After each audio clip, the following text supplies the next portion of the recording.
மத்தேயு 4வது அதிகாரத்தில் இயேசு கிறிஸ்து ஞானஸ்தானம் பெற்று பரிசுத்த ஆவியானவர் அவர் மேலே வந்து இறங்கின பிறகு பரிசுத்த ஆவியானவர் அவரை வனாந்தரத்துக்கு கூட்டிகிட்டு போகிறார் சோதிக்கப்படுகிறதற்காக. எவ்வளோ பெரிய எக்ஸ்பீரியன்ஸ்! வானத்திலிருந்து பிதாவாகிய கடவுள் பேசுகிறாரு. பரிசுத்த ஆவியானவர் மற்றவர்கள் பார்க்கும்போது தெரிகிற அளவுக்கு புறாவை போல இறங்குறாரு. அப்படிப்பட்ட மேலான ஒரு அனுபவத்தை பெற்ற பிறகு ஆண்டவர் வழிநடத்தப்பட்டது வனாந்திரத்து. கடவுள் நம்மளை போல மனிதனாக வந்தார். அவர் இயேசு கிறிஸ்து. இயேசு கிறிஸ்து இன்று நமக்கு வரக்கூடிய அதே சோதனைகள், மாம்சத்தின் இச்சை, கண்களின் இச்சை, ஜீவனத்தின் பெருமை, இவை யாவும் அவருக்கு கொடுக்கப்பட்டது.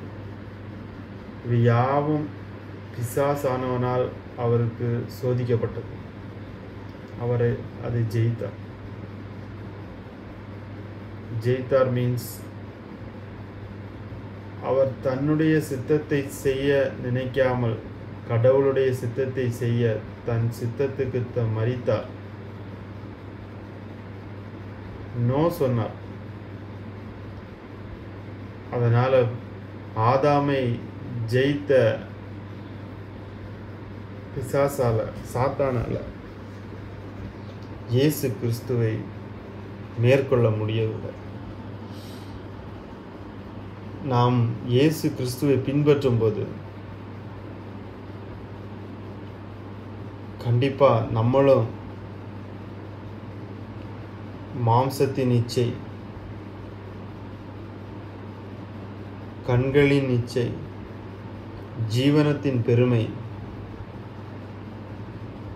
இவற்றை மேற்கொண்டு கடவுளுடைய பிள்ளைகளாக கடவுளை பின்பற்ற முடியும். அந்த வாழ்க்கைக்காக நாம் அழைக்கப்பட்டிருக்கோம். அந்த பாதை என்ன, அது எப்படி இருக்குங்கிறத அறியறதுக்கு தான் இயேசு நமக்கு முன்பாக நடந்து போயிருக்கிறார். வேதத்தை தியானிக்கும் போது, கடவுளிடம் கேட்கும் போது இந்த வெற்றியின் பாதை நமக்கு காட்டப்படும். இதற்கெல்லாம் மேலாக பரிசுத்த ஆவியானவர் இயேசு கிறிஸ்துவின் மேல் இருந்தது போல நம் மீதும் இருந்து நமக்குள்ளே வாசம் பண்ணி நம்மை இந்த வெற்றியின் வாழ்க்கையில் நடத்தி செல்வார். ஆமென்.